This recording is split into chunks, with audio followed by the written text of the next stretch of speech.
What steps do you believe the state has to take to restore fiscal stability and stop the deficits the state faces year after year? Yeah, so, look, the rising pension cost is only going to get higher. We refinanced the debt on the state employee side. We're going to need to refinance it on the teachers' side. And, some people don't like that, but it's probably one of the more responsible things that we can do. If you think of like a balloon mortgage, right? That's essentially what we cut off on the state side. So you had this kind of balloon mortgage that was going up on the state side. We refinanced it. Yes, it brought the payments out longer, but more stability, same payments over the next couple of years. There's still a spike, I think, in the next kind of 2 or 3 years. So teacher side, we have to do that. And quite honestly, it's not a popular thing, especially on my side of the aisle, but looking at the health benefits, right? Health benefits we know are going to continue to rise. Whether it's, obviously people are pointing fingers, so healthcare is pointing to pharmaceuticals pointing back to healthcare. But that's one thing that we know is going to continue to rise, right? The benefits, the pension benefits, those are pretty much, standard. They'll rise, and I think we can also have a discussion around COLA. I think that could be something that we look at. But both COLA and if we do anything to medical benefits, the contract has to be reopened, right? And both sides have to be willing to do that. So whether that happens, those two ideas that I gave you, those are great ideas and they could probably bring down costs, but that's if and only if the bargaining units and the governor's office are going to, come to an agreement to negotiate that. So it's a two-step process. But there's, pretty much not much that we can do the cost is going to continue to go up unless we, reopen and then look at, healthcare, maybe COLAs, but definitely staying away from the benefits. The benefits are the benefits. People, work 20, 30 years. And, when you look at the benefits that a new state employee is getting, it's nowhere near as generous as our Tier 1 employees. So, we try to, I think, unfairly, point fingers at our Tier 1 employees, but, they were just doing what the legislature had approved at the time, so. Go ahead, add to that. Yeah. Maybe does tolls play a role? Oh, no, absolutely. If we look at, so that's just kind of looking at what we can do to reduce the costs, right, of the kind of pension benefits, of the unfunded stuff. But if we look at new streams of revenue, obviously, like I'm a huge proponent of, restructuring our tax code. I'm a huge proponent of tolls. You look at the difference between our highest earners in the state of Connecticut, right? And it's like the top two tax brackets are 6.9 and 6.99, right? Everybody else has basically a 0.5 percentage between them, right? So it's like 5, 5.5, 6, 6.5. Then you get to the highest earners and it's 6.9 and 6.99. We've grown millionaires in Connecticut, right? This idea that people are leaving, I think is, can definitely be argued. One of the richest, if not the richest state in the country. So yeah, revenue has to be on the table, no doubt. Especially if we're expecting concessions on the other side of the table.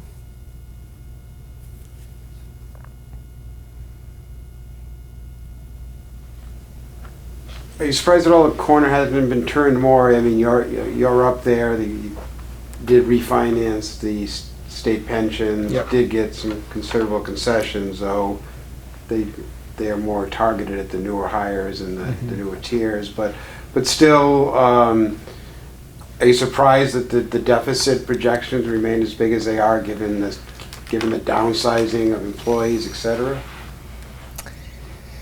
Yeah, I guess I'm not necessarily surprised, just because, one, I went in with eyes wide open, right? And so to, I guess, kind of answer your question, I think when we were going through the budget pains of 2017, you had members who have been there for, let's say 10, 12, 14 years, and a lot of people were just expecting the rabbit trick, to be pulled, the rabbit be pulled out of the hat, that, last hour solution, and it didn't come, right, at the end of session, and that's why we were in special session.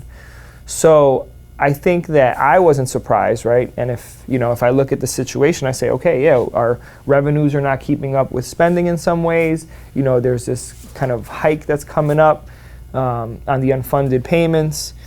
So nothing really surprised me, but I think a lot of my colleagues were really surprised that those last minute solutions were pretty much done, right? Those tricks at the end of session were pretty much done, and we really had to confront the issue head on.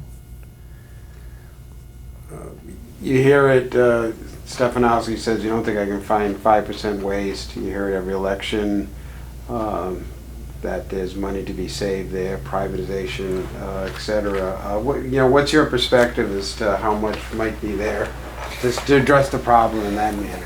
Yeah, I mean, look, I ran an organization, and you can find 5%. That's not the issue. I don't disagree that there's money to be found in savings.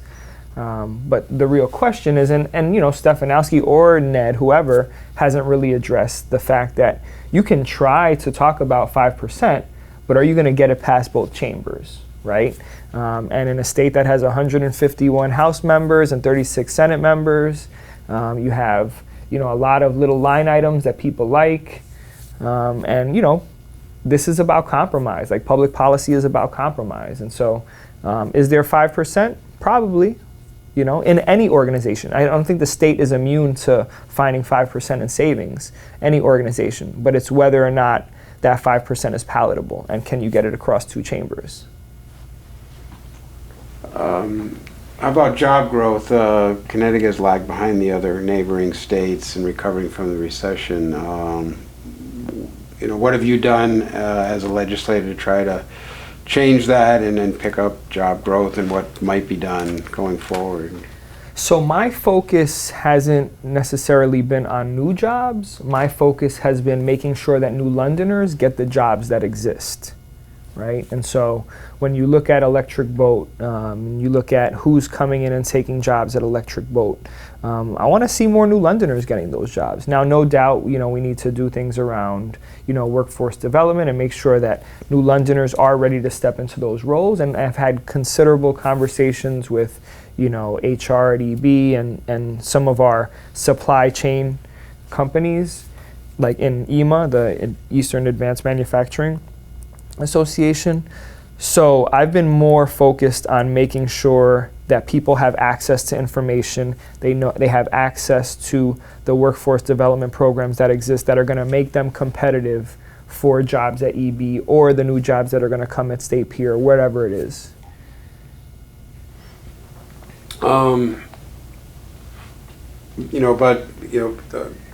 So you say your focus as a New London representative has been on getting the worst folks training, so people in your district begin to access those jobs. Any thoughts on kind of the more 20,000 foot level though as a state trying to? Well, I think you can tie the New London effort to the 20,000 level in the sense that we need strong, vibrant cities, right?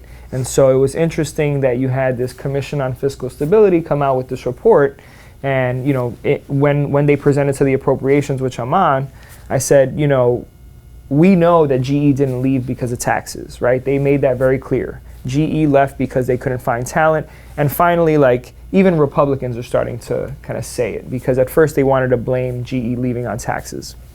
So they finally said, and now everyone I think is of the same accord, that GE left because of talent. So we know that young people, they don't want to settle in Old Saybrook, right? They want to be in New London, downtown, going to Oasis Pub, going to the Social. Yet, when I asked the Commission on Fiscal Stability why there was no mention about kind of revitalization of cities, there was not a good answer, right? There was all this talk about lowering taxes and doing all these things. And so I think there's a lot of rhetoric, and people recognize that we do need stronger cities, but no one is willing to put the skin in the game to change policy that's going to help cities be more vibrant. So when I talk about making sure that New Londoners are getting jobs, right? If we have more New Londoners getting jobs, there's more disposable income, they're spending more money downtown, they're spending more money wherever it is in town, it's going to make the city more vibrant and a place where people want to be.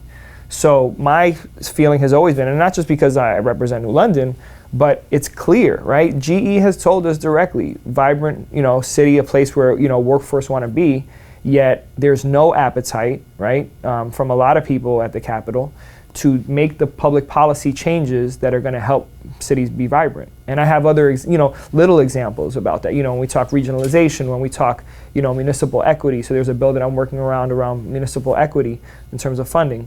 There's not an appetite. There's going to be a fight for that stuff.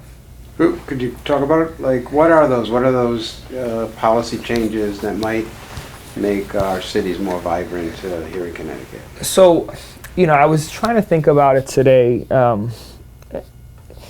in terms of, all right, well, back up for a second. And I think I spoke to Greg about this maybe a few months ago, but basically, we need to look at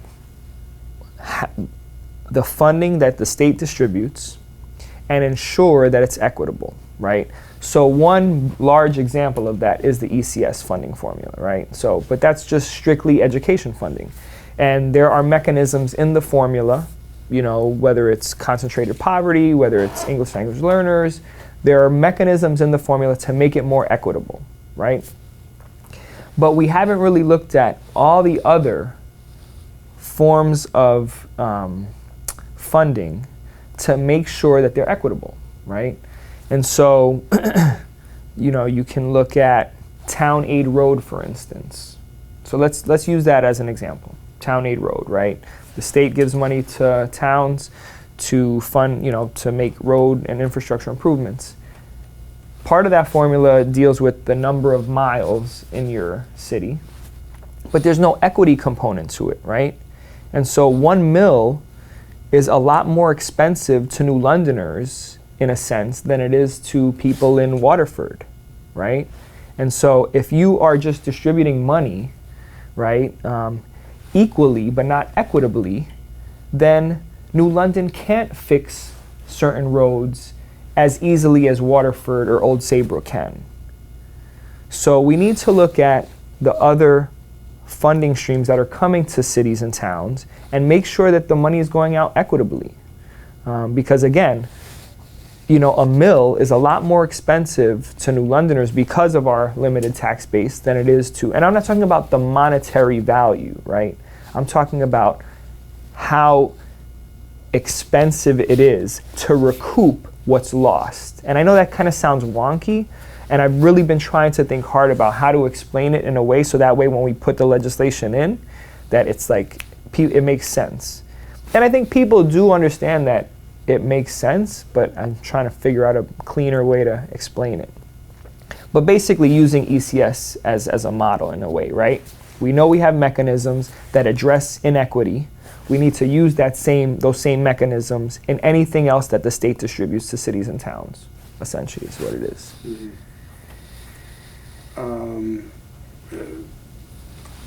Before we kind of get to some local issues and such, a couple of the big proposals being pushed by the top of the tickets on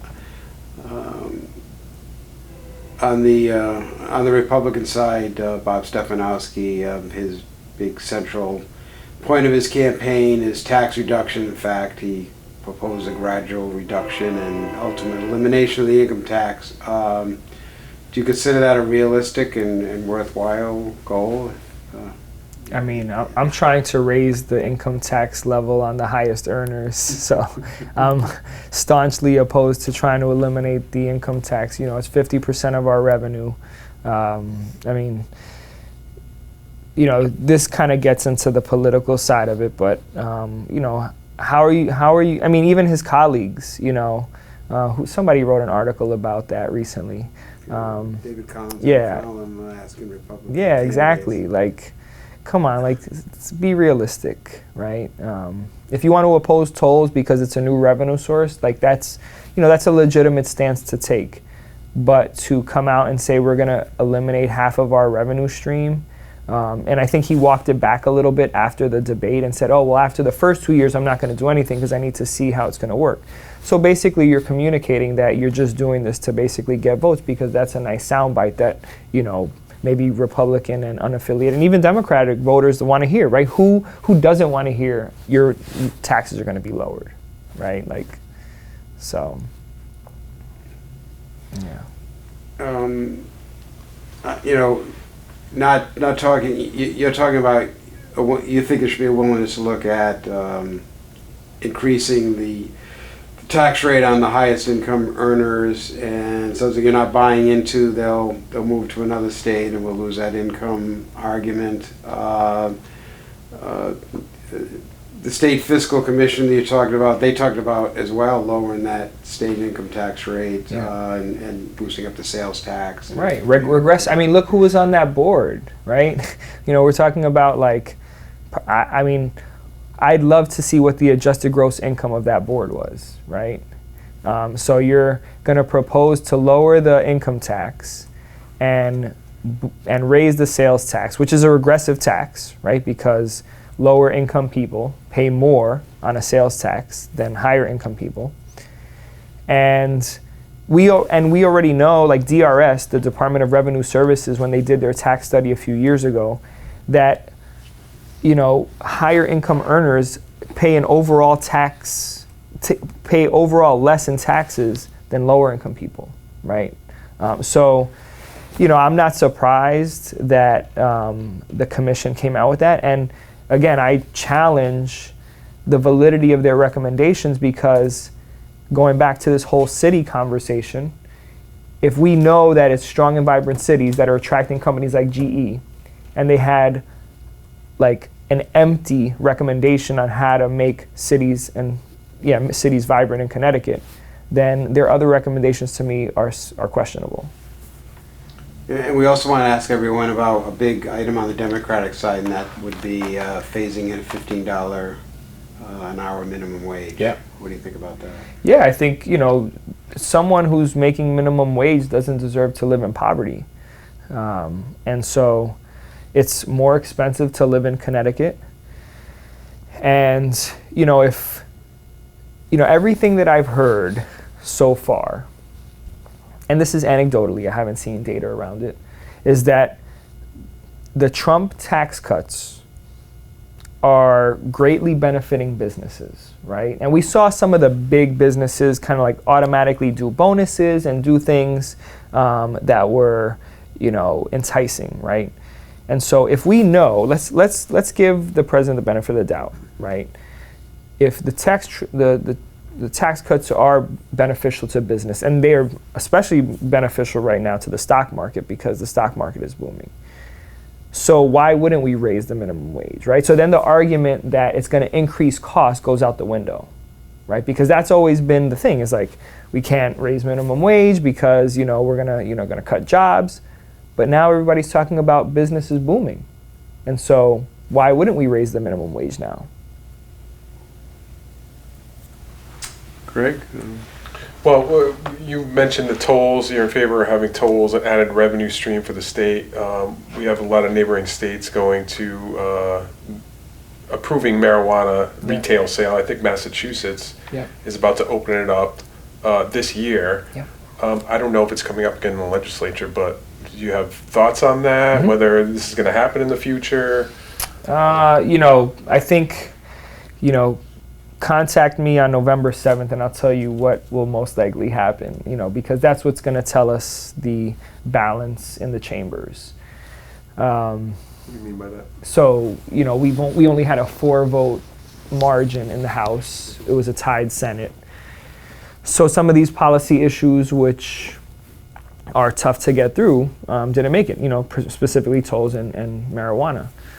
So I think after, I can't tell you right now, honestly, what looks like it has a chance of getting through and what doesn't, because, the Senate is the battleground right now. from a political standpoint.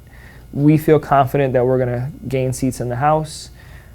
The governor's race, I think, we've got work to do to make sure that we keep the governor's office.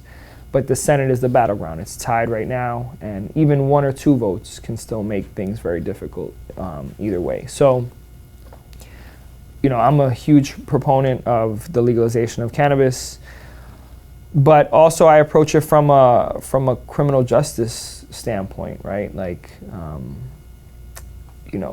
we've criminalized cannabis, and the people that are impacted are,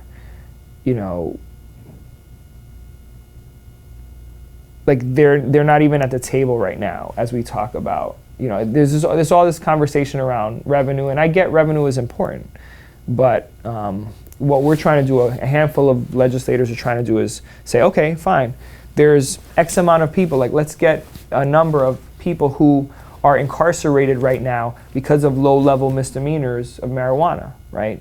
And what are we going to do for them? Because in one day we just changed the policy, and right now they have this on the record and they can't get a job. So for me, it's a criminal justice issue in terms of all the families that have been devastated because of it. And now we're going to flip the switch, and which is good, and let's get revenue and let's do right, but let's also do right by those families that have been impacted.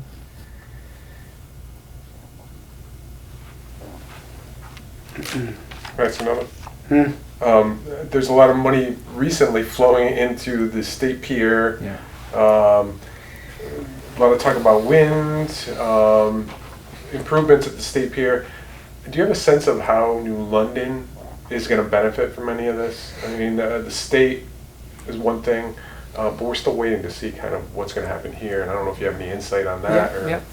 So there's a couple of things happening with that, right? Like one, it's state pier, so the city doesn't get any revenue from that. But we are in a position, and I think Deepwater Wind has been transparent about a community benefits agreement, right? And we don't know what the details of that are yet, but we want to put something in place that is going to benefit New London. Number two, there's going to be some type of creep, outward from State Pier. And, I'm in the process right now of organizing a meeting with the Hodges Square Village Association, so that way they're aware on how this is going to potentially impact their neighborhood, right? We've seen urban development, whether it was through 95 or, other things, and neighborhoods really got impacted. So we're trying to bring Hodges Square in early to that conversation, so that way they know how these wind developments are going to impact their community. So, I think the community benefits agreement is a place that we need to be diligent and vigilant on, making sure that New London is not losing out on that. Could you play a role in that at all? Yeah, absolutely. Making sure that both Deepwater Wind and the city know that, what the needs are. And I've been, involved in the conversations, and I try not to overstep my bounds either, though, right? The mayor is the CEO of the city, and but I definitely, the mayor and I have a great working relationship. So, yeah. The potential development of the Crystal Avenue housing project property.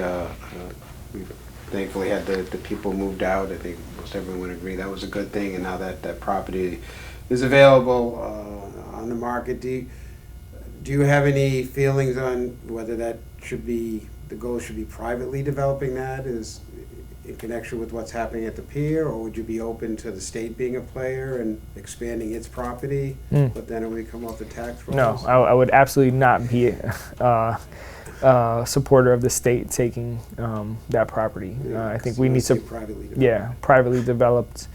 And that's also another area where, Deepwater Wind could be a player, right? And seeing if, maybe they want to help, remediate or demolish the land if they have needs outside of State Pier, or any other private developer, right? There's, just like we look at, what's going on at Electric Boat, we have supply chain companies that support the work that they do.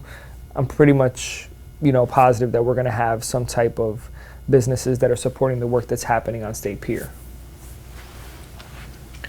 Can I start education Yeah. and the continuing effort to transition to the magnet school program throughout the New London School District?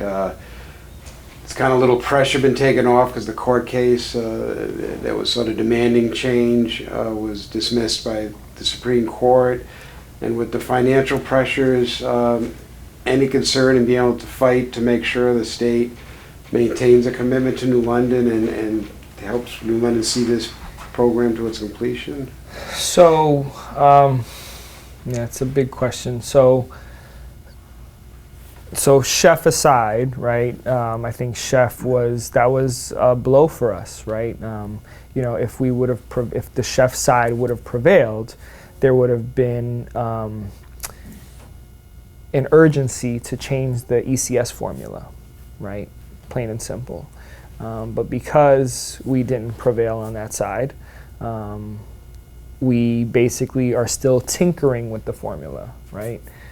And the Connecticut School Finance Project, you know, they have a lot of great resources that just show how dysfunctional our ECS formula is in terms of how we fund, you know, whether it's the charters, whether it's magnets, whether it's whoever it is, you know, school choice in Hartford, you know, chef versus non-chef in this region. So, you know, it's very complicated, and we still keep tinkering. I mean, thankfully, we did work to change the formula when we changed it in 2017, and this is the first year that those changes are being enacted, particularly around English language learners, right? Now it's like a 10-year phase-in of the formula, and that just speaks to the complexity of having a legislature that was tied in the Senate and 4 votes, you know, Democratic in the House. Is it a perfect formula? No. But then now to go to your question around making sure that New London is still being supported to see this vision of a magnet school system, you know, I think that magnet schools are still essentially a line item, right? There's a separate line item for magnet schools, which makes it vulnerable, right? So if we had a different funding formula that had some type of mechanism for magnet schools, that would be different. But because magnet schools are its own line item, it's definitely vulnerable, right? And I think, you know, this is why the new administration is going to, you know, it's going to be important to see the new administration's, I guess, feelings towards magnets. But again, this kind of goes back to equity for towns and cities. You know, we can have an ECS formula that's somewhat equitable, but if we do something that's going to impact magnets, right, and our magnet school, and then the state is also kind of not paying pilot, is, you know, just equally distributing money, not equitably, then they're really putting New London at jeopardy, right? And I think, you know, one of my roles this year has been to really put New London back on the map, right? You know, my goal, like a good day for me is when my colleagues see me, and when they see me, they know, like, there's New London on my forehead, right? Because we needed to get our voice back up there. And so, you know, there's the first step of making sure that our voice is heard up there, but then it's also kind of pushing this idea that, look, New London is a unique city, right? It's a unique city that's 5 square miles. We have a tax, you know, it's not even like we're like Hartford has half a tax base that's off the rolls, but they have a lot more land, right? And so helping, you know, my colleagues understand that we are a unique city, and with unique challenges around public policy that we need to change. All right. That's our half hour. Holy moly. You got a question we didn't get to, you really got to get to? We'll get one more? No, I'll talk to Chris more. There was one, I was going to ask about sober house legislation. I know something was passed at the last session. I don't know if it went far enough for some people's likings. But But make that our last question. Yeah, sure. House issue. Yeah, sober homes. I mean, done? no, so, you know, I'm working on it right now. Like, the analogy that I use so I left higher ed to focus more on the legislature, basically. And the analogy that I use is like professional athletes, they have to train in the off season in order to optimally perform in the regular season. And that's, what I'm doing now is I'm working on bills right now. I'm in Hartford 2 to 3 days a week, on the off session to make sure that questions are being answered. I'm lining up support for legislation. And sober homes is one of those issues. Right now I'm looking into insurance issues. So basically, if you're a sober home owner, you have the proper insurance to operate that. And what I think I'm finding anecdotally is that sober home owners probably don't have the appropriate insurance policy. So those are the things that I'm working on. And when you're in the throes of session, it's hard to like think through these issues and talk to people who can get you the answers because there's a bunch of legislators asking everybody different questions. So right now it's been a really productive time to get answers to these questions around sober homes, insurance, mortgage fraud. There's a lot of different, I think, what I've learned right now, at least there might be some different ways to approach this. And what I think what I found was that some of my colleagues, they've been fighting the sober home issue before I got there, right? Especially in like Torrington and some other cities. But it was, the ugly word was regulation, right? And that scared a lot of people, whether it was the fair housing people and a bunch of other people. So I think we're finally moving away from the word regulation and really putting the focus on the landlords, right? So that's kind of been my work this summer. But yeah, I'll be back with an amendment or, something to strengthen the bill. Thank you. Cool.